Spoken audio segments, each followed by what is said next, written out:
Bueno, y justamente para analizar el resurgimiento del FREPAP en la política, luego de 2 décadas, vamos a conversar esto y más con el politólogo Alonso Cárdenas. Él trabaja en la Universidad Antonio Ruiz de Montoya y justamente queremos saber su punto de vista. Alonso, muchísimas gracias por estar con nosotros. Muchas gracias por la invitación, muy buenas tardes. Bueno, tremendo sacudón, según algunos, para las agrupaciones políticas tradicionales, para la clase política en general de nuestro país. Claro, digamos, lo que hemos visto ayer tiene bastantes aristas, ¿no?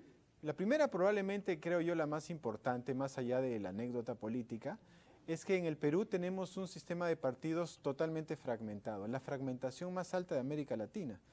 Actualmente, en la contienda electoral se presentaron 21 partidos políticos, de los cuales alrededor de 11, un poco más, no van a pasar la valla electoral, pero no van a perder la inscripción. Claro, por lo dispuesto por el Jurado Nacional de Elecciones ya casi en la parte final de la campaña. Claro que para mi análisis creo que fue totalmente extemporáneo porque es una regla muy importante del juego electoral que se debió haber dicho al principio. Pero entonces, esta fragmentación del sistema de partidos puede ser muy grave de cara a las elecciones del año 2021. Porque si actualmente tenemos 21 partidos y ninguno ha perdido el registro electoral, en este año y medio que faltan para las elecciones, se podrían inscribir todavía nuevos partidos, ¿no? Entonces tendríamos todavía una fragmentación mucho mayor.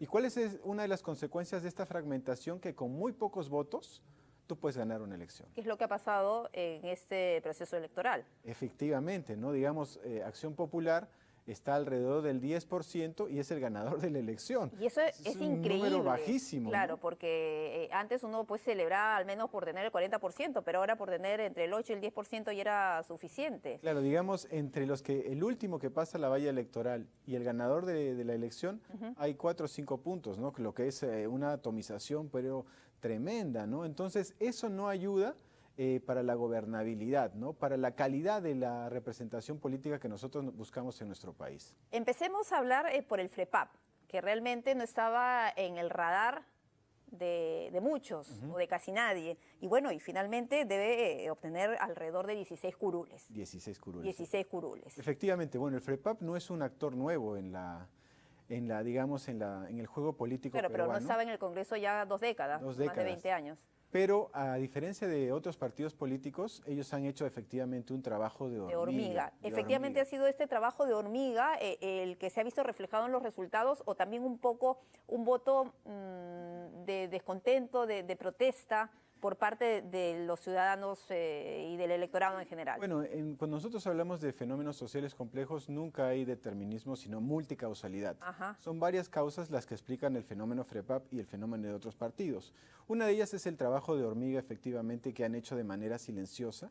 Otro es que generalmente se asocia a las personas vinculadas con la religión con la honestidad, ¿no? Y la honestidad, digamos, en la clase política peruana es un valor que falta mucho, ¿no? Entonces, en esta dinámica de urgente renovación de la clase política, el FREPAP ha estado en los lugares donde no llega el Estado y donde no llega, digamos, el Perú moderno, el Perú formal, ¿no?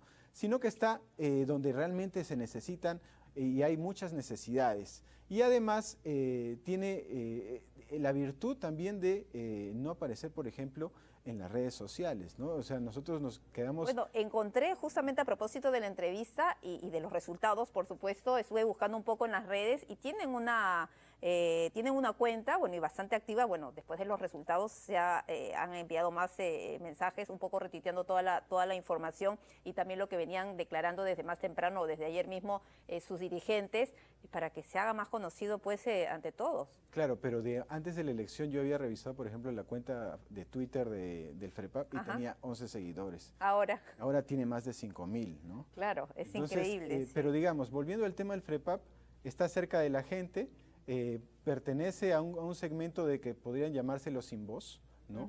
Tiene un trabajo de hormiga y además tienen esta particularidad de asociar la honestidad con temas religiosos, ¿no? Yo creo que una combinación de todos estos elementos ha hecho que el FREPAP pueda destacar en esta elección, ¿no? Pero ¿qué viene de aquí en adelante? ¿Cuál va a ser su rol fundamental en el Congreso, ya con sus representantes, ya con todas sus atribuciones? Ya escuchábamos más temprano lo que señalaba Marta Chávez, que había cierta similitud entre el FREPAP y el Fujimorismo. Bueno, los del FREPAP han salido de frente y han dicho que aquí no hay alianza, no hay transparencia, no a la corrupción, y han marcado distancia, al menos eso es lo que parece, lo que ellos han señalado. Claro, bueno, ¿cuál va a ser la dinámica del Congreso? Va a depender de muchos factores, ¿no? Yo creo que, por ejemplo, el presidente de la República es uno de los grandes ganadores de esta elección, ¿no? ¿Por qué? Porque si nosotros tomamos a consideración el Congreso pasado quería vacarlo desde el primer momento, ¿no? Vimos el caso de PPK, que nunca tuvo la capacidad de entender que efectivamente lo querían vacar, pero ahora el nuevo Congreso no tiene esa idea. Claro, porque además no tienen la capacidad. ¿Qué agrupación política no tiene el número necesario? Tendría que negociar demasiado con muchas agrupaciones por lo mismo que está tan atomizado. Entonces, digamos, el presidente podría entablar y construir puentes con diferentes organizaciones, con el Partido Morado, con Somos Perú si pasa la valla, con Alianza para el Progreso, inclusive con el Acción Frente Popular. Con Acción Popular, con el Frente Amplio, que juntos, de acuerdo con las primeras proyecciones, serían alrededor de 70 congresistas, con los cuales el presidente, digamos, podría tender puentes, ¿no?, para sacar los urgentes temas que tenemos en la agenda política.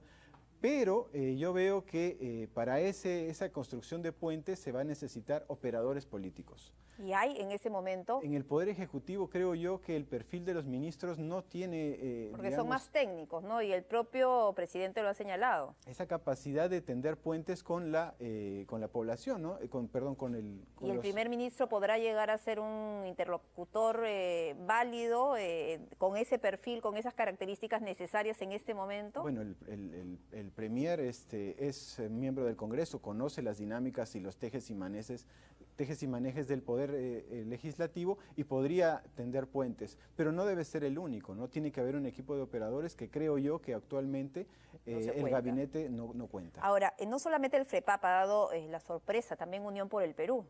Claro, UPP, que digamos ha sufrido no estaba Antauro, pero sí tuvo su arrastre, sobre todo en el sur. Bueno, lo interesante de UPP, y lo menciono porque hace pocos días Javier Pérez de Cuéllar cumplió 100 años. Sí. Javier Pérez de Cuéllar fue el fundador de UPP, claro que sí, antes de las elecciones del 95. ¿Qué tal cambio, no? Y ahora, digamos, la cabeza de playa de UPP es Antauro Humala.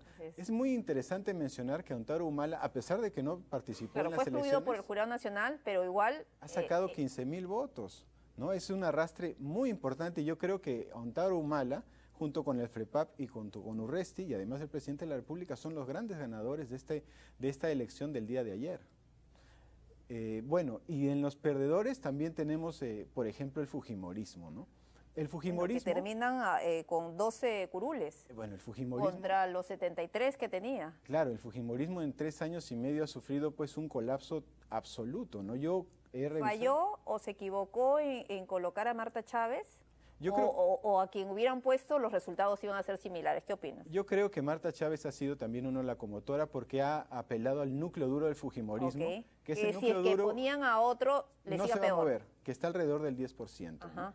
Pero la debacle del fujimorismo ha sido de una dimensión que pocas veces se ha visto en la historia del Perú y en América Latina en tan poco tiempo, ¿no? Y eso se debe básicamente a, digamos, el pésimo manejo que han tenido a nivel político en estos últimos años. Esa confrontación tan radical y buscar vacar y tener un ámbito de venganza primero contra PPK y luego contra el presidente Vizcarra les ha pasado factura, ¿no? Ha sido tiene la etiqueta de obstruccionista. Obstruccionista, ¿no? Esa es la etiqueta que tiene, por más que sus principales dirigentes digan que no. Además, muchos de sus congresistas más conocidos han estado involucrados en sonados casos de corrupción, ¿no? Dígase, por ejemplo, Becerril, Yesenia Ponce, ¿no? En fin, varios que no han ayudado a la imagen de la lideresa, en este caso Keiko Fujimori, que probablemente el próximo martes mañana vuelva a la prisión, ¿no? O sea, eso es otro tema a considerar.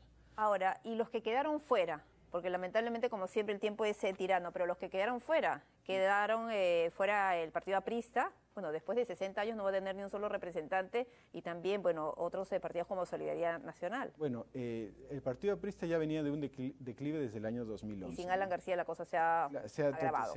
Se ha desmoronado totalmente. Solidaridad Nacional se queda fuera, pero su hermano menor, que es Podemos, con el señor Luna, sí entra, ¿no? Podemos es el de Urresti. El de Urresti, efectivamente, que está vinculado con la Universidad Telesub, que fue cerrada por la SUNEDU, ¿no? Entonces, si bien no está Solidaridad, está su hermano menor, que ha sido arrastrado por la locomotora Urresti para tener muchos congresistas. Pero no está Bartra ni Jenny Vilcatoma, que creo que fueron las que hicieron más daño a Solidaridad, o también otros factores. Bueno, yo creo que además, digamos, la mala imagen que tiene ahora el alcalde Castañeda. Y finalmente, con el tiempo que nos gana, otra de las grandes perdedoras es Verónica Mendoza, ¿no? ¿Por qué? Izquierda. Verónica Mendoza estuvo a nada de pasar a la segunda vuelta en ser presidenta. De 2016.